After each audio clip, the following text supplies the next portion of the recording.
Assalamualaikum warahmatullahi wabarakatuh. Bismillahirrahmanirrahim. Innal hamdalillah nahmaduhu wa nasta'inuhu wa nastaghfiruh wa na'udzu billahi min sururi anfusina wa min sayyiati a'malina.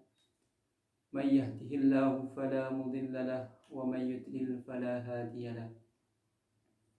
أشهد أن لا إله إلا الله وحده لا شريك له وأشهد أن سيدنا محمدا عبده ورسوله لا رسول ولا نبي بعده. قال الله تعالى في القرآن الكريم: أعوذ بالله من الشيطان الرجيم بسم الله الرحمن الرحيم إنا أنزلناه في ليلة القدر وما أدراك ما ليلة القدر ليلة القدر خير من ألف شهر تنزل الملائكة والروح فيها بإذن ربهم من كل أمر سلام هي حتى مطلع الفجر صدق الله العظيم. أما بعد. Puji syukur kehadirat Allah Subhanahu wa taala. Alhamdulillah, pada kesempatan yang berbahagia ini di hari yang ke-17 di bulan suci Ramadan, kita masih bisa berjumpa kembali dalam melaksanakan aktivitas kita di bulan suci Ramadan. Semoga semua dalam keadaan sehat, baik-baik saja, dan tentunya selalu dalam lindungan Allah Subhanahu wa taala. Salawat teriring salam semoga tercurah limpahkan keharibaan baginda Nabi Agung Muhammad sallallahu alaihi wasallam yang selalu kita nantikan syafaatnya kelak ila yaumil qiyamah. Anak-anakku sekalian yang berbahagia, pada kesempatan kali ini saya ingin menyajikan satu ceramah singkat, ya, seperti yang sudah-sudah.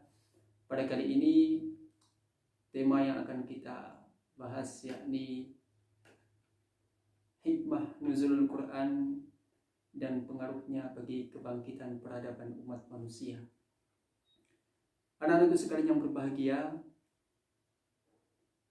setiap orang tentu menginginkan dalam hidupnya ini tercapai kebahagiaan-kebahagiaan. Bahkan seandainya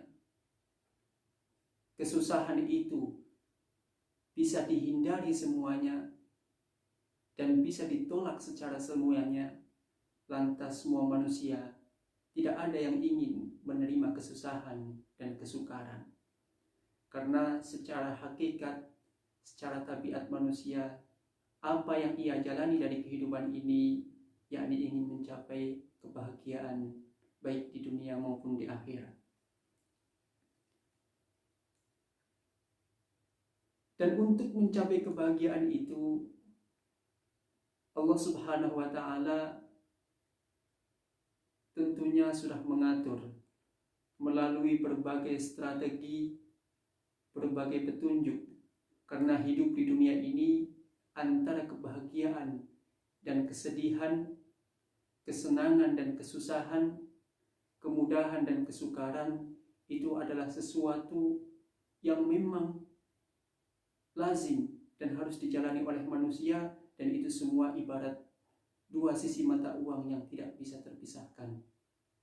Ketika kita mencapai kebahagiaan, pasti kita juga akan merasakan kesulitan-kesulitan dan kesusahan. Oleh karena itu, untuk mencapai keselamatan dan kebahagiaan dunia dan akhirat, Allah turunkan kitab suci Al-Quran sebagai pedoman hidup umat manusia untuk mewujudkan apa yang ia cita-citakan. Sebagaimana setiap kita berdoa selalu kita cantumkan untaian doa, Rabbana atina fid dunya hasanah wa fil akhirati hasanah wa qina adzabannar. Ya Allah, berikanlah kebahagiaan kepadaku di dunia dan kebahagiaan kepadaku di akhirat, dan lindungilah kami dari siksa api neraka. Ini menunjukkan bahwa kitab suci Al-Quran sudah memberikan satu pedoman hidup untuk mencapai terwujudnya kebahagiaan dunia dan akhirat. Oleh karena itu, Allah turunkan kitab suci ini sebagai pedoman bagi kita semua. Barang siapa yang berpegangan teguh menggali petunjuk-petunjuk Al-Quran itu, maka dialah yang akan memperoleh keselamatan dunia dan akhirat, yang itu semua sudah Allah cantumkan dalam kitab suci Al-Quran untuk dijadikan sebagai pedoman hidup manusia. Anak-anakku sekalian yang berbahagia, karena kitab suci Al-Quran itu sebagai petunjuk hidup yang datang dari Allah Subhanahu wa Ta'ala, maka gerak langkah dari kehidupan ini tidak lepas, tak sedikit pun lepas dari pengawasan Allah Subhanahu wa Ta'ala. Begitu pula tujuan-tujuan hidup ini. Allah mengatakan, "Wa ma khalaqtul jinna wal insa illa liya'budun." Tidak aku ciptakan jin dan manusia kecuali hanya untuk menyembah kepada Allah. Ini menunjukkan bahwa manusia akan selalu ketergantungan kepada Allah dalam kondisi apapun. Dia akan selalu memiliki rasa ketergantungan kepada Allah Subhanahu wa Ta'ala. Karenanya manusia tidak bebas sebebas-bebasnya. Ada satu pemandu dalam kehidupan ini yang harus manusia jalani dan harus manusia taati, dan pemandu itu adalah kitab suci Al-Quran. Karena disitulah kehidupan, pola kehidupan yang sudah diatur oleh Allah untuk terwujudnya kebahagiaan dunia dan akhirat bagi makhluk yang diciptakannya. Anak-anakku sekalian yang berbahagia, bulan suci Ramadan ini adalah bulan di antaranya di mana Al-Quran diturunkan. Pada tanggal 17 Ramadan dalam satu riwayat, Al-Quran diturunkan dari Lauhul Mahfuz ke langit dunia atau Baitul Azza. Diturunkan secara keseluruhan sebagai permulaan akan diturunkannya secara berangsur-angsur kepada Rasulullah SAW selama 22 tahun, 2 bulan dan 22 hari atau 23 tahun. Turunnya Al-Quran ini tentu menyingkap berbagai hikmah, berbagai peristiwa yang menjadi pelajaran bagi kita semua. Ketika Al-Quran pertama kali akan disampaikan kepada Rasulullah SAW, Rasulullah menerimanya dalam kondisi bertahanus, yakni beliau sedang menyendiri di Gua Hira. Sejak awal akan diturunkannya Al-Quran, Rasulullah di usia yang ke-40 tahun, beliau sudah mulai suka menyendiri, suka mendekatkan diri kepada Allah melalui bertahanus di Gua Hira. Dan pada hari di bulan suci Ramadan itu, Rasulullah mendapatkan wahyu, yakni surah Al-Alaq ayat 1-5. Anak-anakku sekalian yang berbahagia, petunjuk Al-Quran yang menunjukkan bahwa kitab suci Al-Quran diturunkan di bulan suci Ramadan, di antaranya ada satu ayat yang mengatakan, "Inna anzalnahu fi lailatin mubarakatin inna kunna mundhirin." Sesungguhnya kami turunkan Al-Quran di satu malam yang penuh berkah. Lantas malam yang penuh berkah itu malam apa?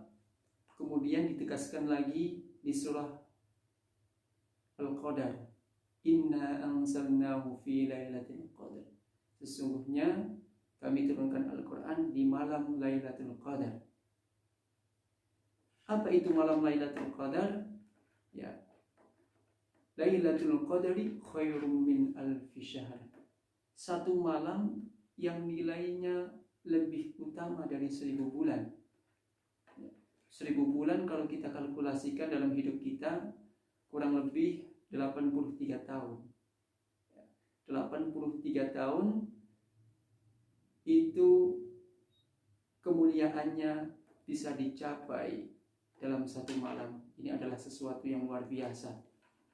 Sehingga malam Lailatul Qadar ini dijadikan sebagai malam yang istimewa karena di situ Al-Qur'an diturunkan dari Baitul Izza, dari Lauhul Mahfuz ke Baitul Izza. Oleh karenanya umat muslim kita semua pada malam ke-17 di mana kitab suci Al-Qur'an diturunkan, itu dijadikan satu peringatan untuk mengenang sekaligus mengambil hikmah. Di sisi lain, di situ juga banyak pahala yang nilainya jika kita mendapatkan Lailatul Qadar, itu nilainya satu malam itu lebih baik dari 1000 bulan. Anak-anakku sekalian yang berbahagia, ayat kitab suci Al-Quran yang diturunkan kepada Rasulullah SAW pertama kali yakni surah Al-Alaq ayat 1-5. Iqra' bismi rabbikal ladzi khalaq, khalaqal insana min 'alaq. Iqra' wa rabbukal akram, alladzi 'allama bil qalam. 'allamal insana ma lam ya'lam. Surah Al-Alaq ayat 1-5 berbicara tentang perintah untuk membaca. Ketika Rasulullah di Gua Hira, wahyu yang pertama beliau peroleh dari malaikat Jibril, yakni surah Al-Alaq ayat 1-5 itu, yang di dalamnya perintah untuk membaca. Ada satu hal yang istimewa dan tentunya perlu kita cermati. Pada saat itu kaum Arab sendiri memiliki tradisi yang sangat bertolak belakang dengan tradisi baca-membaca. Mereka dikenal dengan masyarakat jahiliyah atau kaum ummiyin, kaum yang terbelakang, yang tidak kenal baca tulis. Bahkan Rasulullah sendiri pun mengaku bahwa dirinya adalah Nabiul Ummi, Nabi yang ummi. Menjadi satu hal yang istimewa ketika bangsa Arab dan Rasulullah sendiri tidak bisa baca tulis, tetapi wahyu yang diturunkan pertama kali adalah perintah untuk membaca. Ini menunjukkan ada satu isyarat dengan wahyu yang pertama ini ingin menunjukkan kepada kita bahwa kebangkitan peradaban, kebangkitan umat ini akan muncul manakala masyarakatnya terdidik, karena hampir ilmu pengetahuan, pelajaran tidak akan diperoleh kecuali dengan melakukan aktivitas membaca atau menulis. Tentunya tantangan ini tidak begitu mudah. Tentunya dirasa sulit oleh Rasulullah SAW karena tradisi wahyu pertama itu sangat bertolak belakang dengan tradisi masyarakat Arab saat itu dan pribadi Rasulullah. Oleh karena itu, dengan susah payah sehingga Rasulullah dipeluk oleh malaikat Jibril dengan begitu takutnya untuk mencoba mengulang kembali untuk membaca. Meskipun awalnya Rasulullah ma'ana biqari, saya tidak bisa membaca, tetapi terus dimotivasi oleh malaikat Jibril dan Rasulullah berusaha keras, akhirnya beliau bisa melakukannya, melafadzkannya dari surah anak tersebut. Anak-anakku sekalian yang berbahagia, tentu kita harus belajar dari peristiwa ini. Ini adalah satu momentum sekaligus satu pembelajaran bagi kita semua umat muslim di seluruh dunia, bahwa Allah menurunkan wahyu yang pertama dengan perintah melakukan membaca.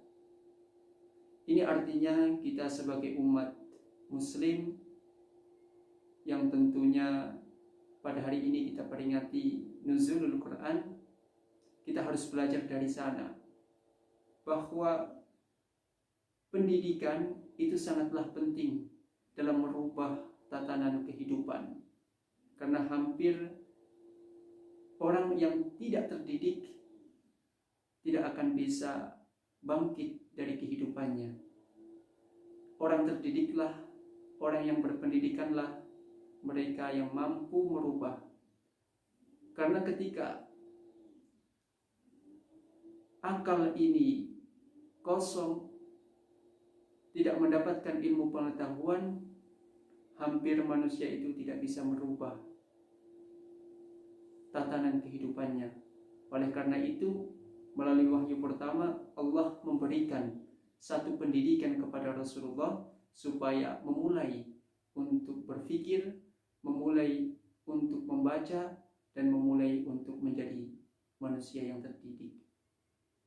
Anak-anakku sekalian yang berbahagia, melalui surah Al-Alaq ini kita bisa belajar dalam kehidupan kita sehari-hari, baik itu melalui peristiwa sejarah maupun peristiwa yang kita alami di saat ini.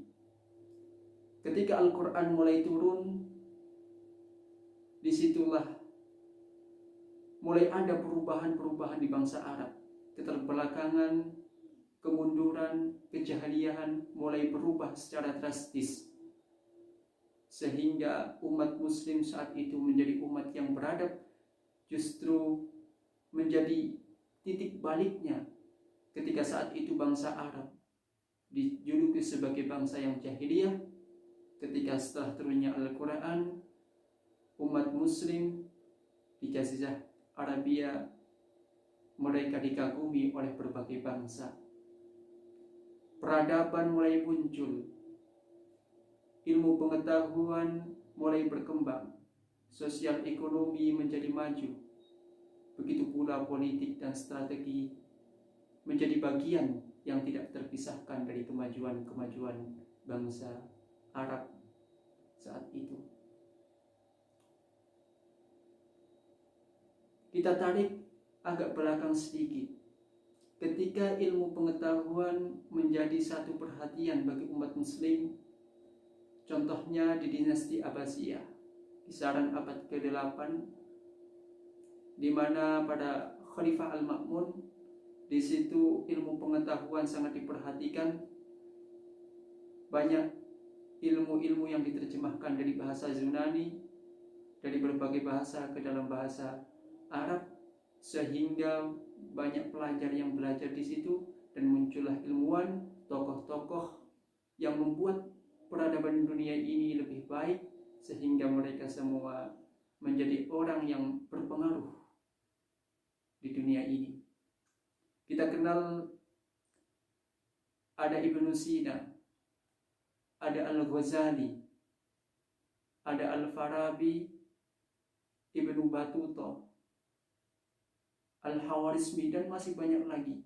Mereka itu adalah umat muslim, para ilmuwan yang taat terhadap ajaran Islam, dan mereka membuat perubahan-perubahan luar biasa di dunia ini. Dan sampai saat ini ilmunya masih diserap dan terus dipelajari oleh semua kalangan, baik muslim maupun non-muslim di dunia ini. Ibnu Sina misalnya, Ibnu Sina menemukan ilmu alam, ilmu kedokteran. Dia sejak kecil sudah terdidik dengan Al-Quran. Bahkan dia konon di usia masih kecil, dia sudah hafal Al-Quran. Namun itu semua tidak menghalanginya untuk bercita-cita besar menjadi seorang ilmuwan. Dia di usia remajanya sudah memberikan kontribusi pada kehidupan dunia dengan ilmu kedokterannya, ilmu alamnya. Kemudian karena begitu fenomenal ilmu yang ia temukan, sehingga karya-karyanya diterjemahkan ke dalam bahasa Latin, bahasa Eropa. Dia dikenal sebagai tokoh bapak kedokteran kita, bapak kedokteran di dunia ini, sehingga namanya diabadikan menjadi Avicenna di barat. Avicenna karena namanya, ilmunya sangat berpengaruh bagi peradaban kehidupan. Ibnu Sina diabadikan menjadi sains yang kita kenal sekarang ini. Sains adalah Sina. Siapa itu Sina? Ibnu Sina, seorang remaja muslim yang dari kecil dia sudah sangat perhatian terhadap Al-Quran. Ketika dewasa dia kembangkan ilmu-ilmunya itu berpedoman terhadap kitab suci Al-Quran, ajaran Islam, dan dia memberi pengaruh ke seluruh kehidupan manusia. Dan ilmunya diabadikan dan kita pelajari sampai sekarang, sains yang kita pelajari di sekolah. Anak-anakku sekalian yang berbahagia, kita bisa belajar juga dari pelajaran sejarah bangsa kita. Betapa kemajuan peradaban ini dimulai dimotivasi dari Al-Quran, wahyu pertama ini. Ketika bangsa Jepang menjajah Indonesia pada tahun 1945, Jepang dibombardir oleh sekutu, yakni di kota Hiroshima dan Nagasaki pada bulan Agustus saat itu. Jepang luluh lantak, hancur lebur. Oleh karena itu, pasukan-pasukan Jepang yang sedang menjajah Indonesia ditarik kembali ke negaranya karena negaranya sedang kacau balau. Disitulah menjadi momentum bagi bangsa Indonesia untuk merdeka, sehingga 17 Agustus 1945 dinobatkan, diproklamirkan sebagai Hari Kemerdekaan Bangsa Indonesia. Ketika 1945 Indonesia merdeka, bangsa Jepang luluh lantak, hancur lebur negaranya. Apa yang kemudian kita lihat sekarang? Setelah kita 74 tahun merdeka sekarang, justru bangsa Jepang lebih awal, lebih dahulu pulih dari kehancurannya. Tidak lebih dari setengah abad, bangsa Jepang mampu mengembalikan marwah harga dirinya, kemajuan-kemajuannya, sehingga sekarang kita rasakan dan kita saksikan. Di saat Jepang saat itu luluh lantak kita merdeka, tapi sekarang bangsa Jepang lebih maju dari bangsa kita. Lantas apa rahasianya? Ternyata bangsa Jepang lebih dahulu mengamalkan wahyu yang pertama, Iqra bismi rabbikal ladzi khalaq, kalau kita cermati. Ketika mereka luluh lantak, maka apa yang dilakukan oleh Kaisar Jepang? Yang diperhatikan pertama kali, kumpulkanlah para generasi-generasi yang masih hidup dan para tokoh-tokoh pengajar, pendidik yang masih hidup. Mereka dididik, generasi-generasi dididik dengan sebaik-baiknya, dengan pendidikan yang optimal, sehingga dengan pendidikan ini mampu merubah segalanya. Kita negara yang kaya sumber daya alam. Jepang sumber daya alamnya sangat minim, tetapi mereka memiliki sumber daya manusia yang luar biasa, sehingga dengan sumber daya manusia ini bisa merubah tatanan kehidupan mereka yang tadinya terpuruk, melonjak menjadi negara maju. Kita perlu belajar dari sini bahwa betapa prinsip-prinsip kemajuan peradaban ini telah dari awal pertama kali ditanamkan dalam Islam, yang tentunya umat muslim harus memberi perhatian yang lebih untuk mewujudkan tatanan kehidupan. Bangsa Jepang sudah lebih dahulu dari bangsa kita membuktikan itu. mereka memang bukan bangsa yang menyembah Allah Subhanahu wa Ta'ala, tetapi dalam realita kehidupannya mereka sudah terlebih dahulu mengamalkan apa yang diajarkan dalam Islam, yang seharusnya kita semuanya berpegang teguh di situ dan mengamalkan dalam kehidupan kita sehari-hari. Anak-anakku sekalian yang berbahagia, melalui pembelajaran ini mari kita semua bangkit. Melalui nuzulul Quran ini, Al-Quran adalah kitab untuk merubah satu peradaban kita dari peradaban yang jahiliyah menjadi peradaban yang Islamiyah, peradaban yang kolot menjadi peradaban yang modern. Dan ini sudah saatnya kita semua untuk bangkit merubah peradaban itu dengan berpegang teguh kepada Al-Quran. Karena Al-Quran sejak awal sudah mengajarkan kepada kita untuk bangkit dari kejahiliahan melalui dengan tradisi pendidikan, tradisi membaca, tradisi berpikir, dan tradisi merubah segala sesuatu yang buruk menjadi yang lebih baik. Bulan Ramadan ini menjadi momentum yang sangat luar biasa, di mana Hari Pendidikan Nasional juga bertepatan di bulan Ramadan ini. Beberapa hari silam kita peringati Hari Pendidikan Nasional tanggal 2 Mei. Dan sekarang di hari berdekatan ini kita juga memperingati hari diturunkannya Al-Quran, di mana di situ juga pesan moral pendidikan itu menjadi pesan yang pertama di dalam wahyu Al-Quran yang diturunkan. Ada satu sinkronisasi di situ. Dan di sisi lain, bulan suci Ramadan ini adalah kita mengenang Rasulullah SAW bertahanus, ya, melalui beliau mendapatkan wahyu yang pertama, yakni bertahanus di Gua Hira.